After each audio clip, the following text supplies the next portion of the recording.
Voucher, hello and welcome to Keith's Whisky Vlog. My name is Whisky Tour Guide Keith, and in this video I am going to do a little whisky tasting for you.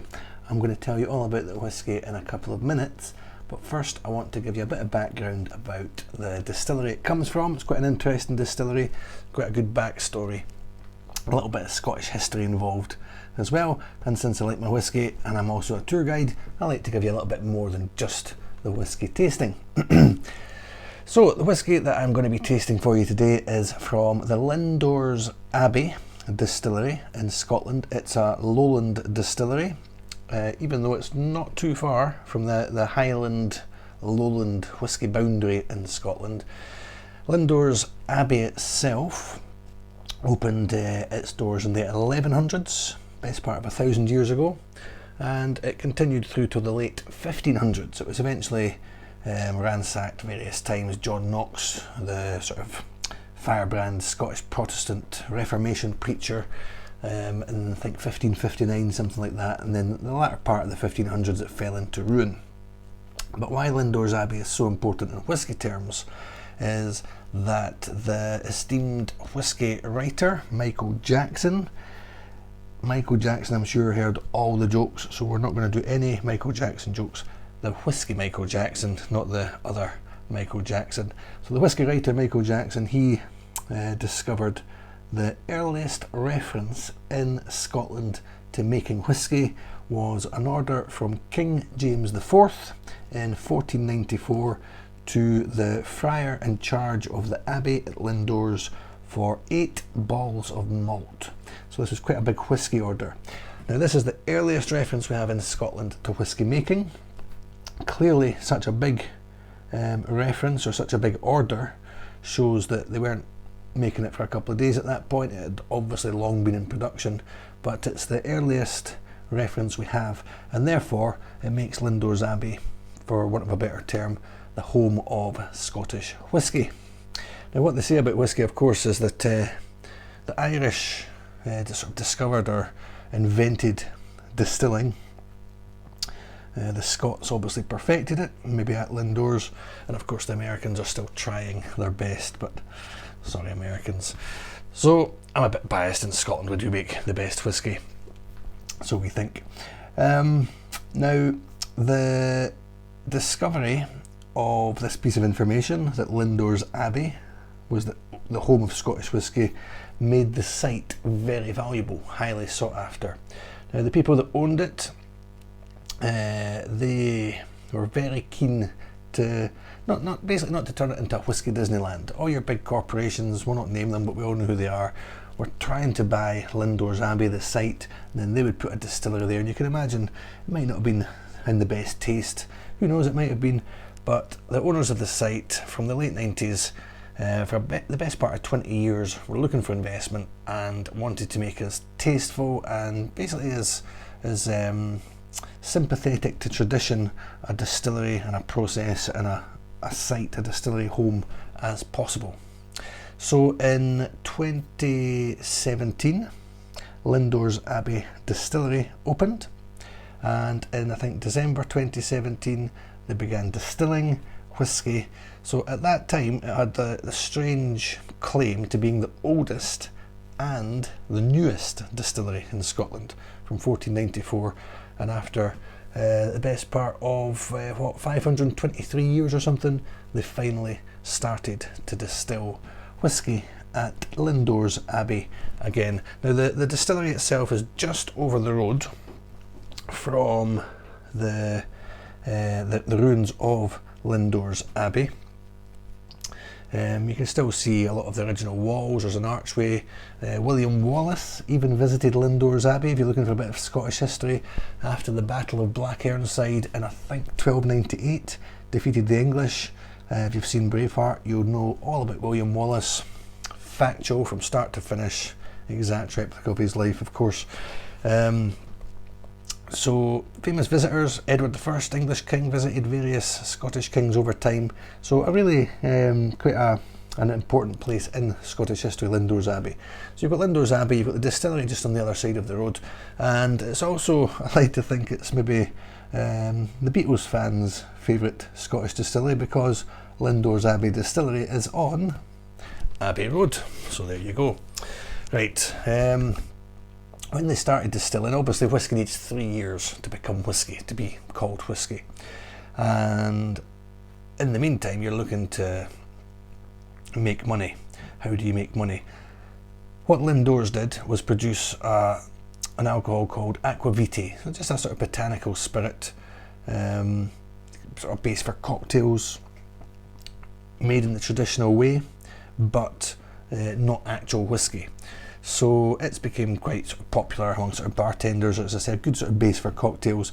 Maybe one of the best or most popular ways of drinking it is with ginger ale, quite nice.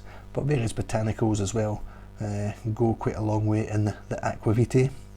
So worth checking out if you ever see it. Have a drink of that. The whisky itself is about 3.5 years old. It was July 2021. I'm speaking to you in August 2021. So just about a month or so since they released their first whisky. So a 3-year-old, but about 3.5 years old. I don't have a bottle, but I was at the distillery recently and they very kindly gave me some complimentary samples. So I've not paid for these. I got them from the distillery as a little takeaway to try on my videos, as you can see. So we'll get some of this in a glass for you in a moment. But lovely distillery, the distillery visitor centre, the tour, the guide's very knowledgeable, they're all very enthusiastic, very keen. You might even see, it's always good when you can see the owners walking around, being involved, that enthusiasm, that they're not just like sort of custodians in name, they're sort of roll the sleeves up and get the hands dirty sort of thing. The distillery itself was, or a big input into the design was Dr. Jim Swan, who's quite well known in the whisky industry. He's been involved in all sorts of resurgent distilleries in Scotland. Kilhoman over in Islay, a new one in 2005. The Annandale Distillery, sort of a rebuild, reopening. Distilleries down south in England, the Cotswolds Distillery, Penderyn down in Wales, and all over the world, Canada, I think America, has been as far as Taiwan, probably lots of other places as well, but a real sort of whisky legend, and he was really involved in helping Lindores set up, aim for the spirit that they were wanting, and therefore down the line the type of whisky that they were wanting. So they're not just making whisky, they've got a real sense of the past, a real sense of the custodianship of the site and that Scottish whisky heritage, and by all accounts they are trying to make a very nice whisky. Cannot tell you how much I'm looking forward to this. It's only a 3-year-old, but I've told you before, doesn't really matter the age. Could be a pretty bad 28-year-old, can be a really nice 4-year-old. I'll tell you what I think of it once I put it in my mouth. I've not had it at all before. I have smelled it, obviously. Well, not obviously, but I have smelled it, but I've not actually tasted it. Righty-ho. I think that's everything I was really wanting to tell you. We'll start to try and put it in a glass now. It's interesting little sample pots that they've given me. I'm not sure how well they'll pour, but this could be a bit of fun. See how we go. So I've got 3 little sample pots. I'm not even sure the size of them, but I'm pretty sure that they will pour quite a decent dram. Let's see how we go. Okay.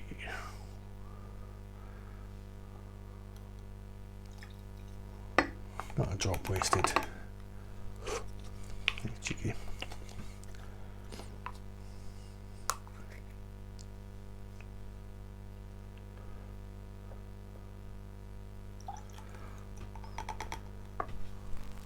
It's going to be a good start to the evening.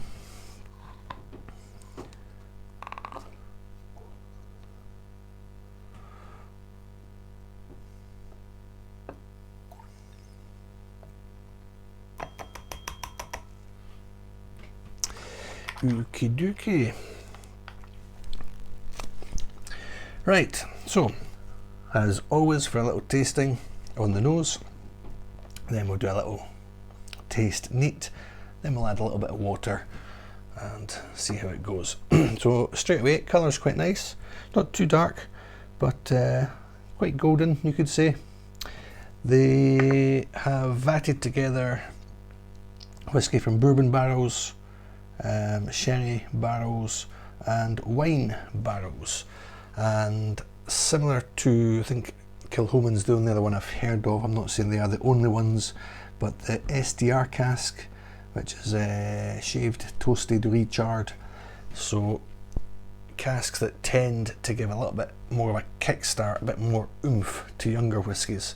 So anything that is lacking in age hopefully has had a little boost from the SDR casks, and just having sherry wine as well as your standard bourbon. So let's see what it does.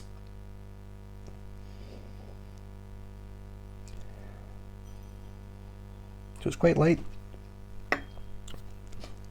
not too strong, got a little bit of that alcohol. Yeah, very light, quite sweet. The classic sort of honey notes, a little bit lemony. I'm not really getting much in the way of wood and the sort of oakiness. I wouldn't say I'm getting much sweetness in a sort of sherry type way either. Maybe a little bit of wine. You could almost have sort of your very sort of white wine notes, maybe something like that, quite light. So yeah, not too bad. A little bit dry, sweet, light citrus notes. Nothing at all,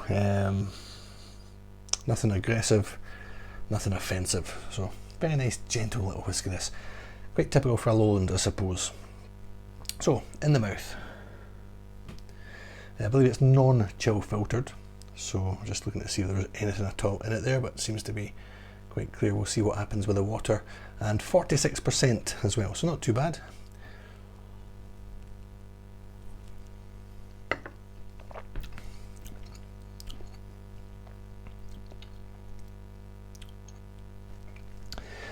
So initially, a bit of citrus, a little bit of lemon, a little bit of orange as well.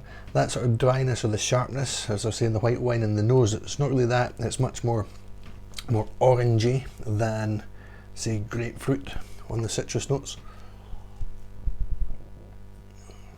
A little bit more sort of caramel. So a bit sweeter.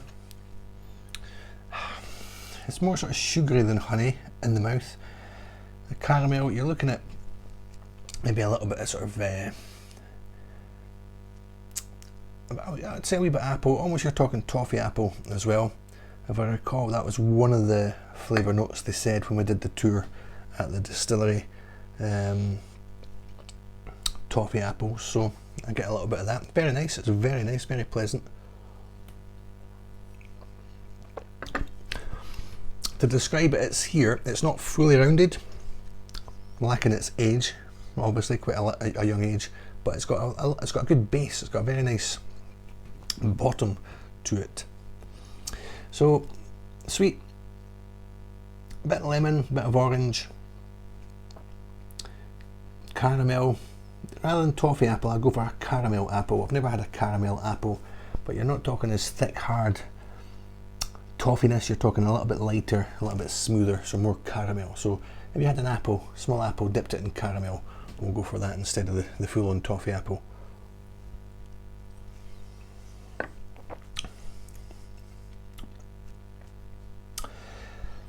A little bit of water.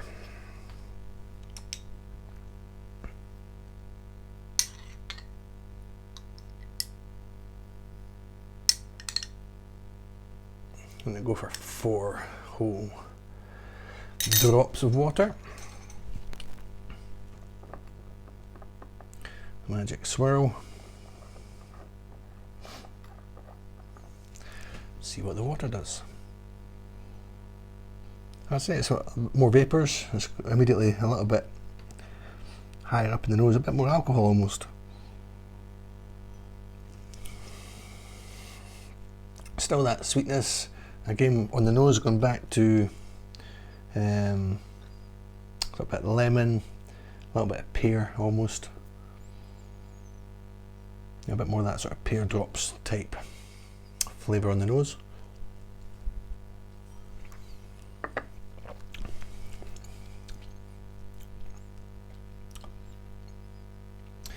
So again, talking about this shape, this flavour down here, still down there.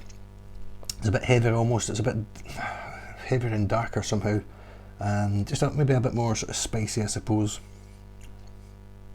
No particular spice, but just that bit, it's not quite peppery, maybe white pepper rather than your black pepper.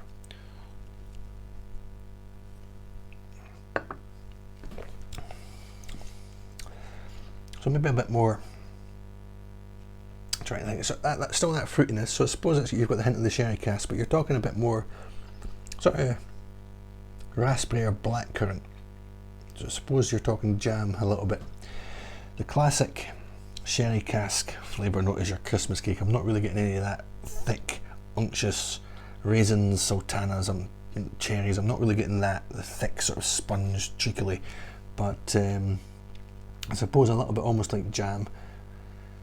Blackcurrant jam, raspberry jam, lightly, a little bit of heat, that light white pepper, just nice and full at the bottom, but sort of darker and a little bit heavier with the water in it. So very interesting whisky, not at all bad. I've had some whiskies which I would call quite average that I'd happily drink. I'd put this above those. Only 3.5 years old, quite sweet, quite light.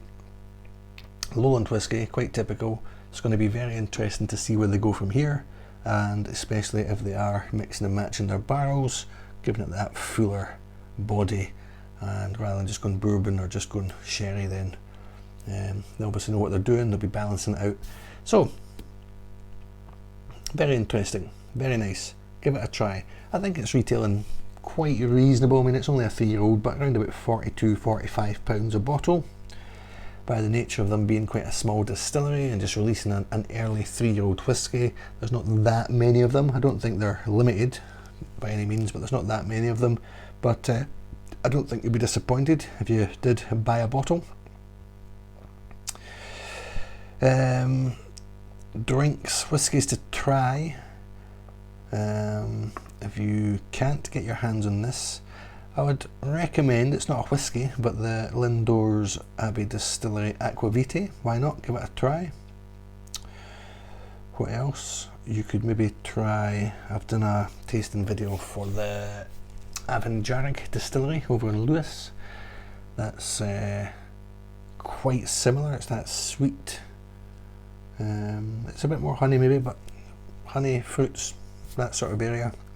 So that Lindores Aqua Vitae, the Avanjarg 10-year-old, or what else? I had one recently. I had a from Campbelltown, the Hazelburn 10.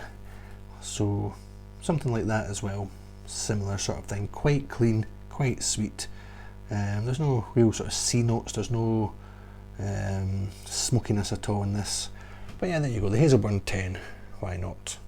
So hopefully you've enjoyed this little video, learned a little bit about Lindores, a little bit about Scottish history, and hopefully you've enjoyed my little tasting of the whisky as well.